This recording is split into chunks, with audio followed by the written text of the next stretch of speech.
Location: Westfield Shopping Center, Ohio, March 15th, 2023. Witness: Marcus Compson, Security Supervisor. I've been working security for 12 years, and I've seen plenty of weird stuff on the overnight shift. But what happened on March 15th still gives me chills every time I think about it. It was around 2:30 a.m., and I was doing my routine monitoring of the security cameras when I noticed something odd on camera 7, which covers the main hallway near the old Sears entrance. The camera showed a little girl, maybe 8 or 9 years old, walking slowly down the corridor. She was wearing what looked like a white dress and carrying something in her hand, maybe a doll or a stuffed animal. My first thought was that somehow a child had gotten locked inside during closing. It happens sometimes when kids wander off and parents don't notice until they get home. But here's the thing: the motion sensors hadn't been triggered, and all the entrance doors were still locked and alarmed. I called my partner Rodriguez to come check it out with me, while I kept watching the monitor. The girl on camera walked very slowly, stopping every few steps like she was looking for something. What made my skin crawl was that she cast no shadow under the bright security lighting. And when she passed in front of the fountain, I could see the water flowing right through her legs. Rodriguez and I reached the main hallway within 3 minutes, but it was completely empty.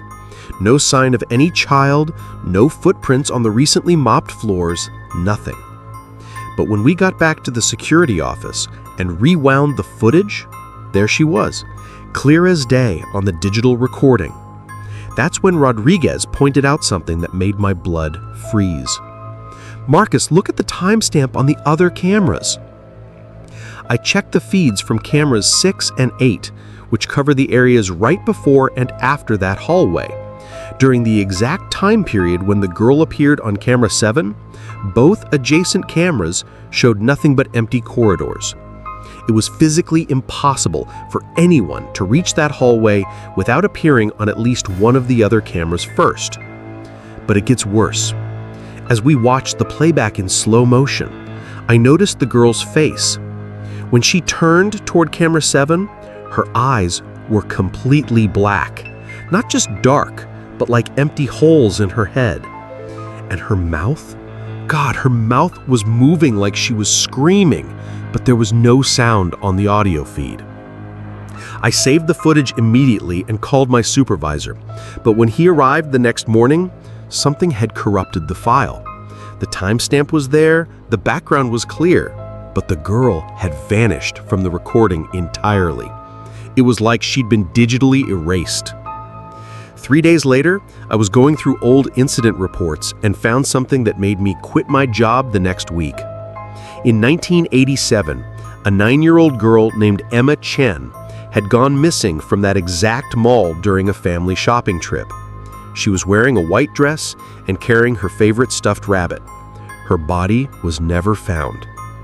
The security footage from that night is gone now, but I'll never forget watching that little dead girl wander the halls of the mall, still looking for her family 36 years later. And sometimes, when I drive past Westfield at night, I swear I can see a small figure in white, standing at the main entrance, pressing her hands against the glass doors, trying to get out. If these stories sent chills down your spine, don't vanish into the darkness without hitting that like button. Share your scariest experience in the comments below, because your story might be featured next. And remember, the scariest thing is missing out. So subscribe now, before the next nightmare finds you.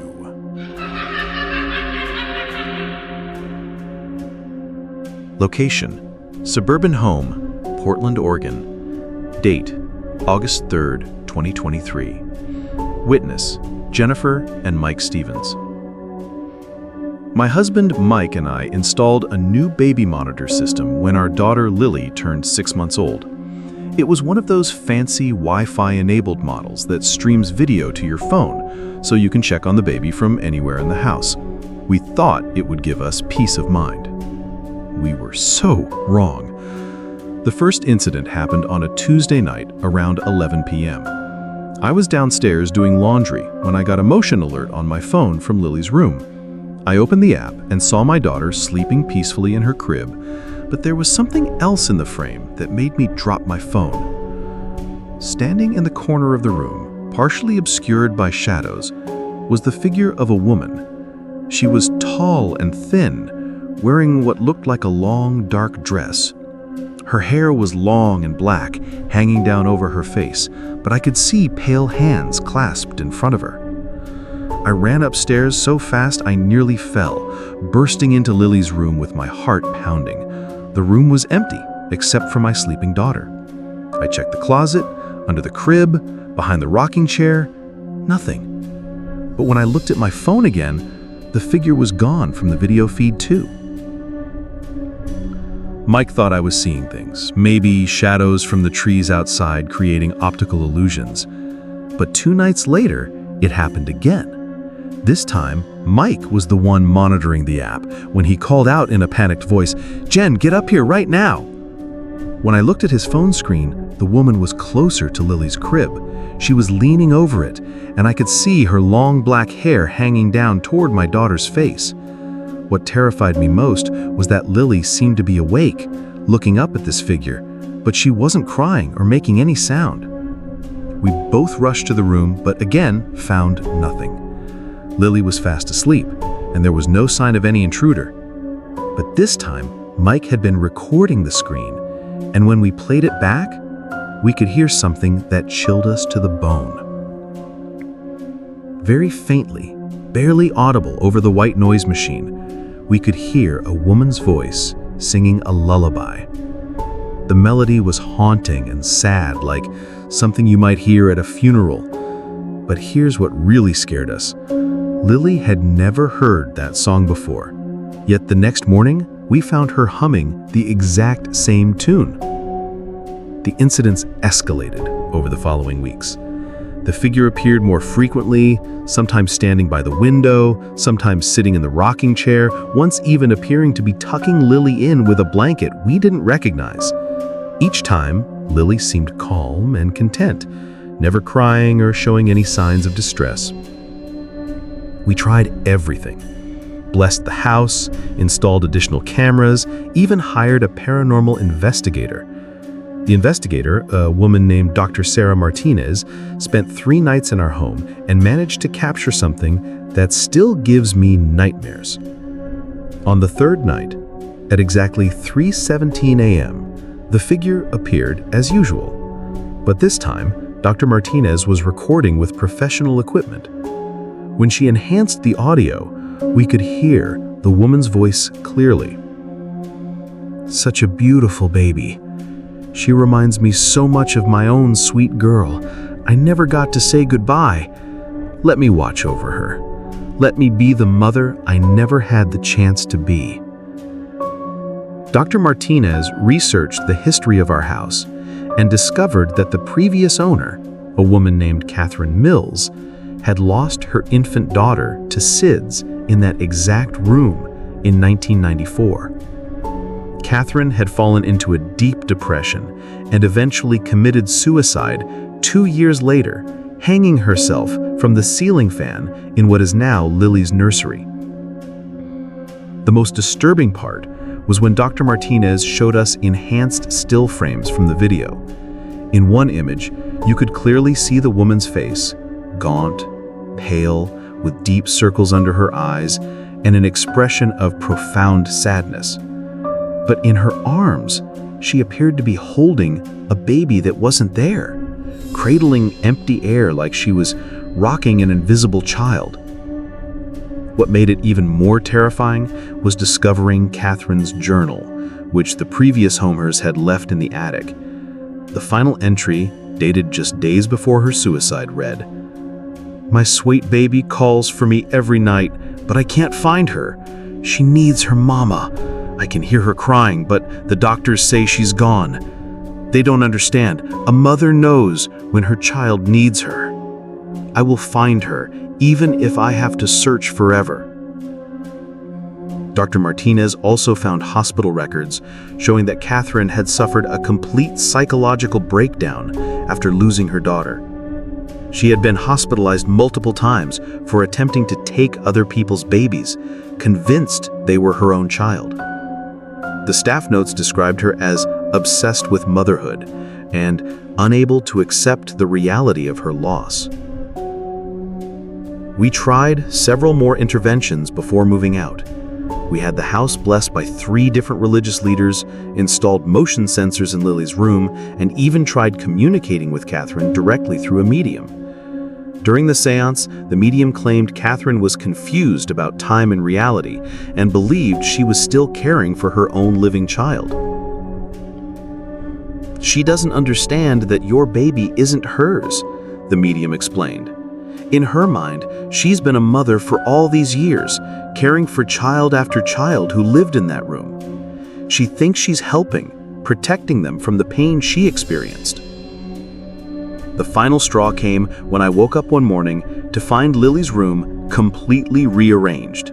The crib had been moved to a different position, new blankets I'd never seen before were tucked around my daughter, and there were fresh flowers in a vase on the windowsill, flowers that matched the ones from Catherine's daughter's funeral, according to the obituary we found.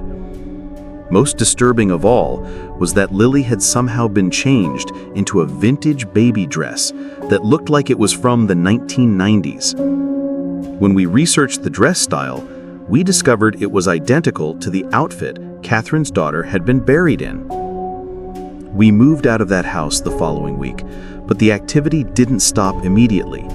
For the first month in our new home, the baby monitor would still activate at night, showing Catherine standing in corners of Lily's new room. The audio would pick up that same lullaby, now with lyrics I could finally understand. "Sleep, my darling, Mama's here. Mama will never leave you alone again." Even now, 8 months later, sometimes I wake up in the middle of the night and hear that haunting lullaby drifting through the house. And Lily, who's now over a year old, still hums that melody whenever she's trying to fall asleep. She's also developed the habit of talking to empty corners, saying bye-bye and waving at spaces where no one is standing. The worst part? Last week, Lily said her first clear word. Not mama or dada like most babies. She looked directly at the corner of her new room and said, "Kaka," which, according to Dr. Martinez's research, was what Catherine Mills's daughter used to call her. But there's been one positive development.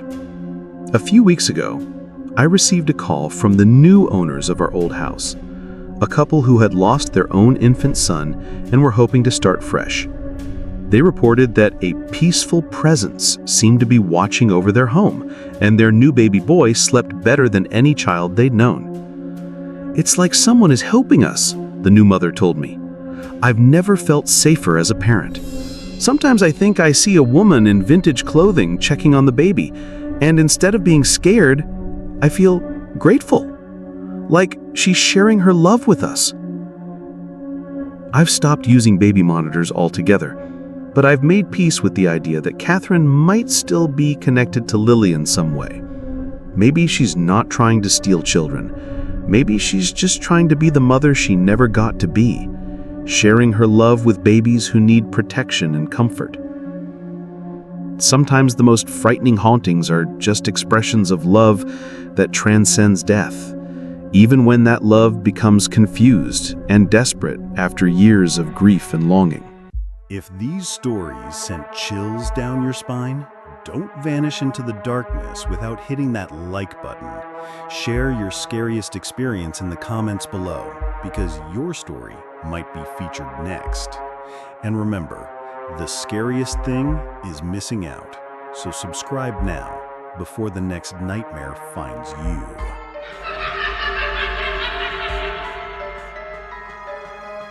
I was about 20 miles outside of Amarillo when I saw headlights in my mirrors.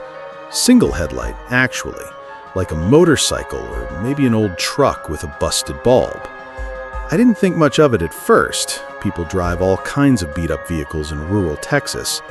But as the vehicle got closer, I noticed something odd.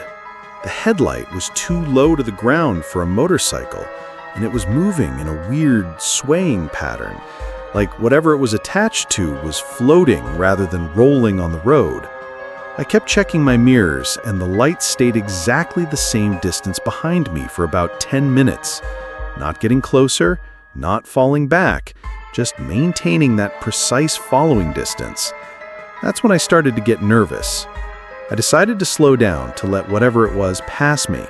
I dropped from 65 to 55, then to 45. The headlights slowed down too, maintaining that exact same distance. So I sped back up to 70. The light sped up with me, like it was tethered to my truck by an invisible rope. That's when I grabbed my CB radio and called out, "Breaker 19, this is Road Dog Bobby eastbound on 287 at mile marker 124. Anyone else seeing a single headlight out here acting strange?" Static for a moment, then a gruff voice answered, "Road Dog Bobby, this is Nighthawk. I'm about 5 miles ahead of you westbound. I don't see nothing but your headlights, partner. What's your 20 again?" I repeated my location and described what I was seeing.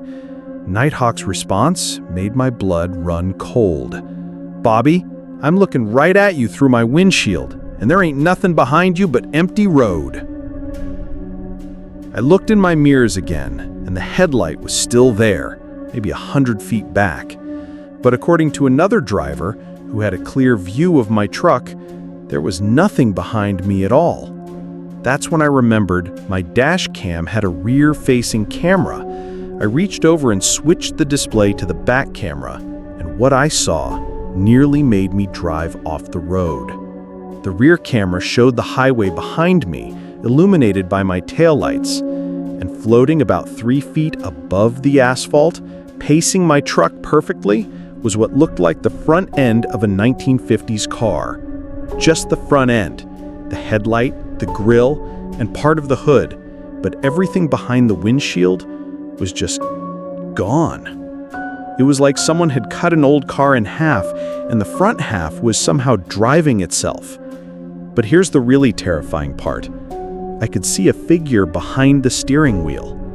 A man in what looked like a 1950s suit and hat, his hands gripping the wheel, staring straight ahead with an expression of intense concentration. His face was pale and gaunt, like he'd been dead for decades.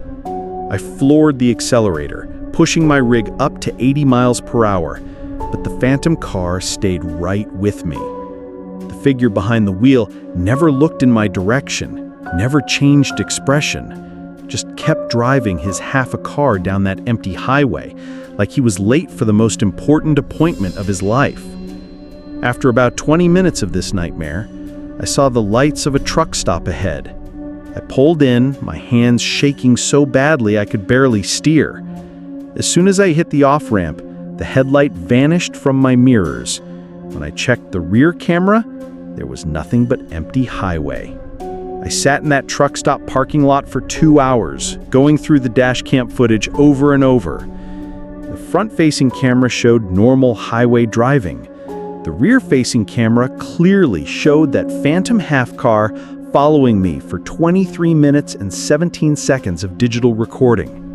While reviewing the footage, I noticed other disturbing details I'd missed during the actual encounter. The phantom car's license plate was partially visible in a few frames.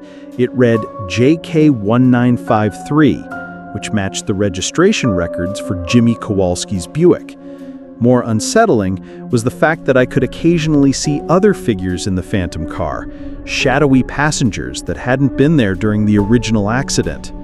I called my wife from the truck stop, and she could tell something seriously wrong from my voice. When I described what had happened, she insisted I come home immediately instead of continuing to Denver. She said, "Forget the delivery schedule. Some things are more important than money." The next morning, I stopped at a local diner and asked about strange sightings on Highway 287. The waitress, an older woman named Betty, got real quiet when I described what I'd seen. She said, "That sounds like Jimmy Kowalski." Back in 1953, he was driving his brand new Buick to his wedding in Amarillo, hit an oil truck head-on about mile marker 124, cut his car clean in half. They say Jimmy was so determined to make it to his wedding that his spirit kept driving, even after... She trailed off and shook her head. Betty told me that truck drivers had been reporting similar sightings for decades, but most were too scared or embarrassed to talk about them officially. Jimmy always appears to drivers who are alone on the highway around the anniversary of his accident, November 12th, always between 2 and 3 a.m. Some drivers say he follows them for miles, like he's trying to ask for help or directions. I looked up the accident records when I got home. James, as in Jimmy, Kowalski, age 24, died on November 12, 1953 at 2:17 a.m. when his 1953 Buick collided with an oil tanker on Highway 287. The impact was so severe that investigators found only the rear half of his car at the scene. The front half, with Jimmy's body still inside, was never recovered. What made the story even more tragic was learning about Jimmy's fiancée, Mary Sullivan. According to newspaper accounts, she waited at the church until dawn, refusing to believe that Jimmy had abandoned her. When news of the accident finally reached the wedding party, Mary collapsed and had to be hospitalized for severe shock. The most heartbreaking detail in Jimmy's obituary? He had been planning to surprise Mary with a honeymoon trip to California, and his suitcase, packed with new clothes and a love letter describing their future together, was found scattered across the highway. Over the following weeks, I started researching other drivers' experiences on Highway 287. I found dozens of reports dating back to the 1960s, all describing similar encounters with a phantom vehicle around mile marker 124. Some truckers had formed an informal network, warning each other to avoid that stretch of highway on November 12th. One retired driver, a man named Frank Torres, told me he'd encountered Jimmy 3 different times over his 40-year career. He said, "The first time, I thought I was hallucinating from too much caffeine. But by the 3rd encounter, I realized Jimmy was trying to communicate something. He always appeared desperate, like he was late for something incredibly important." Frank's theory was that Jimmy's spirit was trapped in an endless loop, forever trying to complete his final journey to his wedding.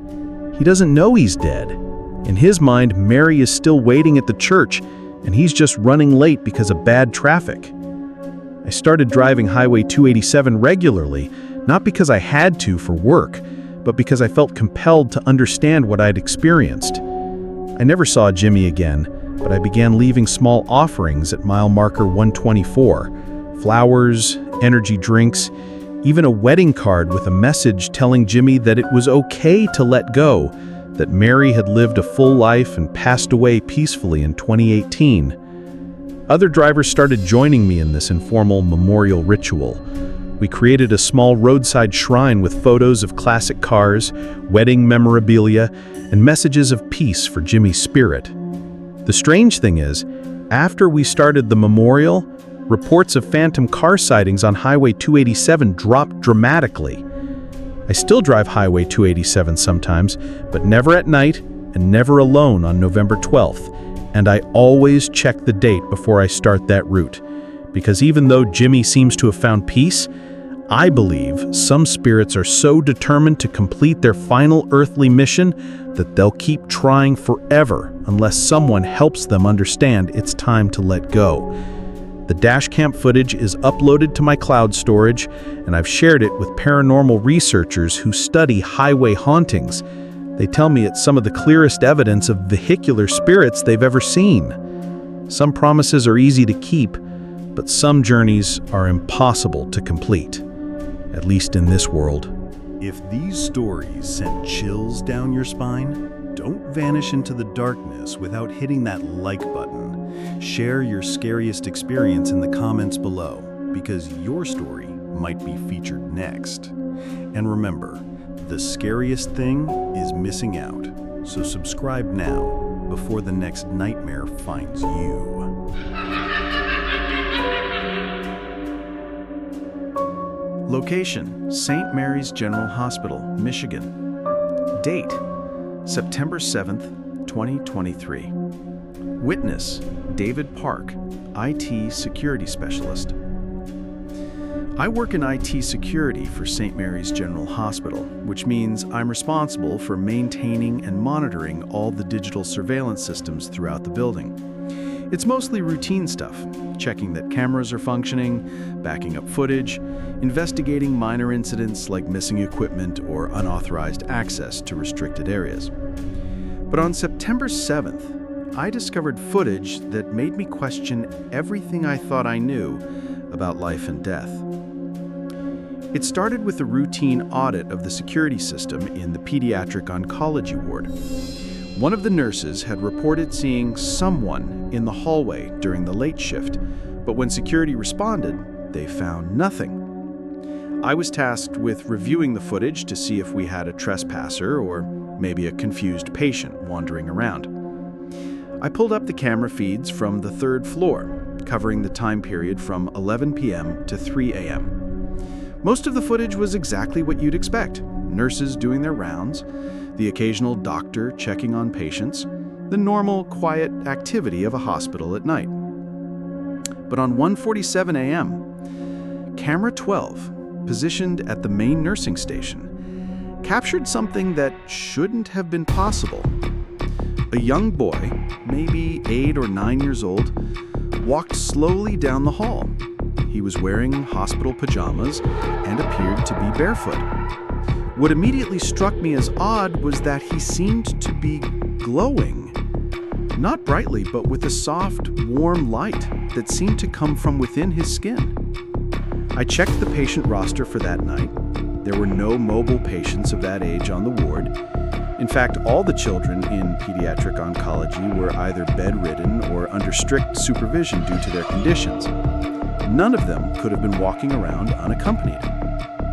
I followed the boy's progress through multiple camera feeds. He moved slowly and purposefully down the hall, stopping at specific room doors. At each stop, he would place his hand on the door for a few seconds, bow his head slightly, then move on to the next room. Here's where it gets really strange. I cross-referenced his stops with the patient records. Every room he visited contained a child who was in critical condition. 3 of the 4 children he visited that night died peacefully in their sleep within 48 hours of his appearance. But the 4th child, a 7-year-old girl named Emma, who had been given less than a week to live, made a miraculous recovery. Her cancer went into complete remission, and her doctors couldn't explain the sudden improvement in her condition. I brought the footage to my supervisor, Dr. Rachel Martinez, who's in charge of hospital security. She watched it with growing amazement, then asked me to pull historical footage from the same cameras going back 6 months. What we found was even more incredible. The glowing boy appeared on the pediatric oncology ward approximately once a month, always between 1 a.m. and 3 a.m., always following the same pattern, slowly walking the halls, touching the doors of the sickest children. I spent the next week analyzing every appearance, correlating his visits with patient outcomes. The pattern was unmistakable. Children he visited either died peacefully within days, usually after weeks or months of suffering, or experienced sudden, unexplained improvements in their conditions. Dr. Martinez decided to research the history of the hospital's pediatric ward.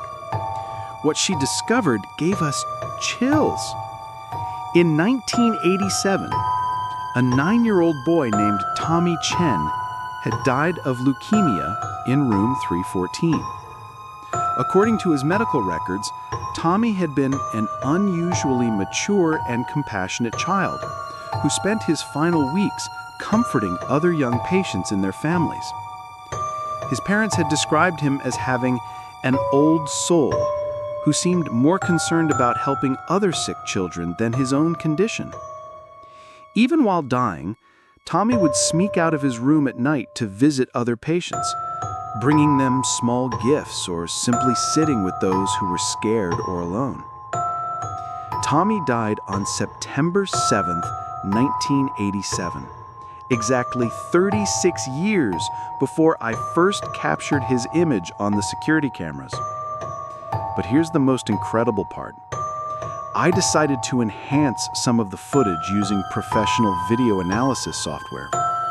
When I isolated and brightened the images of the glowing boy, I could clearly make out his facial features. I compared them to a photograph from Tommy's medical file that his parents had left with the hospital. It was definitely the same child. Dr. Martinez and I decided to share our findings with some of the families whose children had been visited by Tommy's spirit. One mother, whose 5-year-old son had died peacefully after one of Tommy's visits, broke down in tears. She said, "The night before David passed away, he told me an angel boy had come to see him. He said the boy told him not to be scared, that dying didn't hurt, and that he would help him find his way to heaven. David said the boy promised to stay with him so he wouldn't be alone." Another parent, whose daughter had made the miraculous recovery, shared a similar story. She said, "Emma kept talking about her light friend who came to visit her at night. She said he touched her forehead and told her she wasn't ready to go yet, that she still had too much living to do." I've continued monitoring the cameras, and Tommy still appears once or twice a month. But now, instead of finding his appearances disturbing, I find them comforting. Knowing that dying children aren't alone in their final moments, that someone is there to guide them or give them hope, makes the hardest part of working in a hospital a little more bearable. I've never shared the footage publicly, and I never will. Some things are too sacred to exploit for views or skeptical analysis. But I keep backup copies of every appearance, and I've started a private log documenting Tommy's visits and their outcomes. Last month, I was working a late shift when I saw Tommy appear on camera 12. But instead of visiting patient rooms, he walked directly toward the camera and seemed to look straight at me through the lens. For just a moment, I swear he smiled and nodded, like he was acknowledging that I understood his mission. Then he faded away, leaving only the empty hallway and the soft hum of medical equipment keeping other children alive. I still don't know if what I'm seeing is real or some kind of elaborate hallucination brought on by too many late nights and too much caffeine. But I know that children are being comforted in their darkest hours, and sometimes that's all that really matters. Death may be inevitable, but it doesn't have to be faced alone. If these stories sent chills down your spine, don't vanish into the darkness without hitting that like button. Share your scariest experience in the comments below, because your story might be featured next. And remember, the scariest thing is missing out. So subscribe now, before the next nightmare finds you.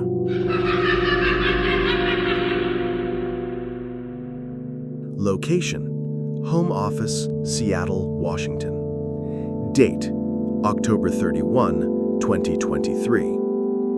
Witness: Alex Rodriguez, Twitch streamer. I'm a full-time Twitch streamer with about 50,000 followers, and I mostly play horror games and do late-night chat sessions.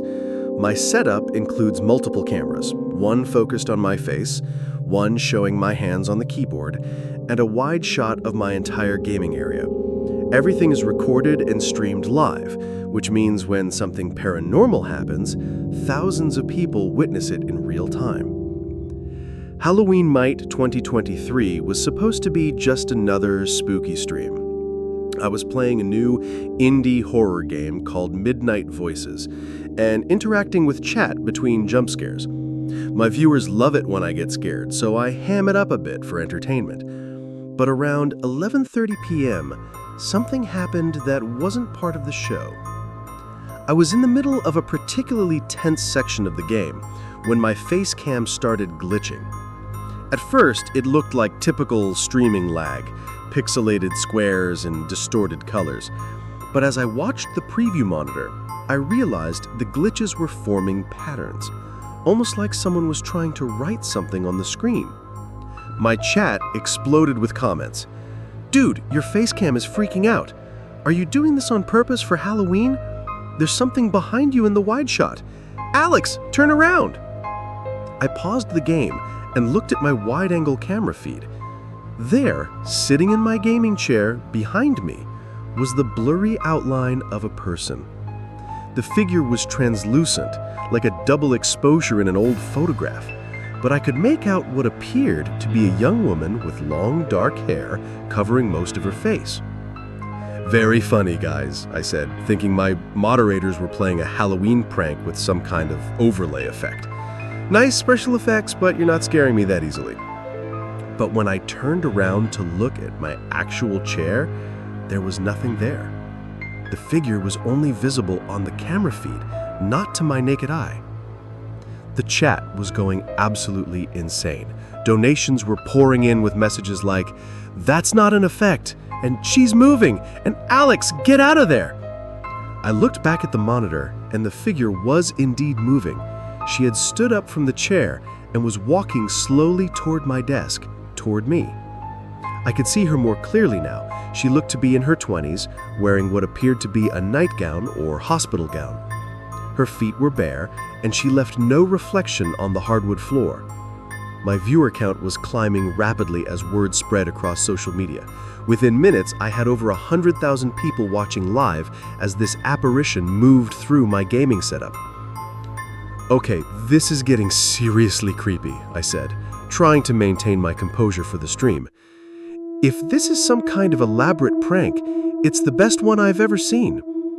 That's when she spoke. The audio came through crystal clear on the stream, a woman's voice, soft and sad, barely above a whisper. "Help me, please, I can't find my way home." I jumped out of my chair fast enough to knock over my coffee mug. The crash was loud enough to wake my neighbors, but what terrified me wasn't the noise. It was that I hadn't heard the voice myself.